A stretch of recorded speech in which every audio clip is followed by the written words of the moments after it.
টিপটপ অসমলৈ আপোনালোকক স্বাগতম জনাইছোঁ। আৰু যদি ভিডিঅ'টো ভাল লাগে তেনেহ'লে লাইক কৰিব, কমেণ্ট কৰিব আৰু ছাবস্ক্ৰাইব কৰিব নাপাহৰিব। আৰু আজি ভিডিঅ'টোৰ টপিক হ'ল ইণ্টাৰনেটৰ ওপৰত। ইণ্টাৰনেট কেতিয়া আৰম্ভ হৈছিল বা ইণ্টাৰনেট ভাৰতত কেতিয়া আহিছিল। তো আহক আমি আৰম্ভ কৰোঁ ভিডিঅ'টি। আৰু ইণ্টাৰনেট কম্পিউটাৰৰ এটা ডাঙৰ TCP বা IT প্ৰট'কলৰ মাধ্যমেৰে গোটেই পৃথিৱীখনৰ কম্পিউটাৰেৰে খবৰখিনি অনা নিয়া কৰিব পাৰি, যেনে টেক্সট, মেছেজ, ভিডিঅ', অডিঅ'।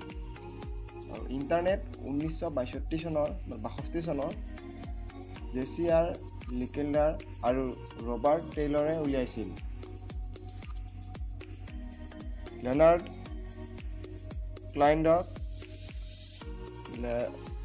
ক্লাইণ্ডৰ তাতে কাম কৰি তেওঁলোকে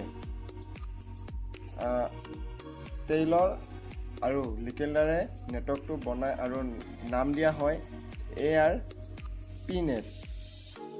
হয়, আপোনাৰ ঠিকেই শুনিছে। প্ৰথমতে তাৰ নাম আছিল ARPNet। আৰম্ভণিতে ARPNetৰ ব্যৱহাৰ আমেৰিকা ৰক্ষা বিভাগে কৰিছিল। 1974 চনত গোটেই পৃথিৱীখনে ইয়াৰ বিষয়ে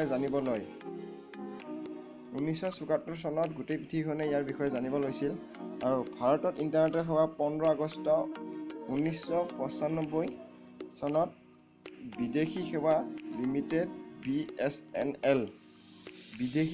লিমিটেড BSNL নামৰ কোম্পানীৰ দ্বাৰা আৰম্ভ কৰা হৈছিল।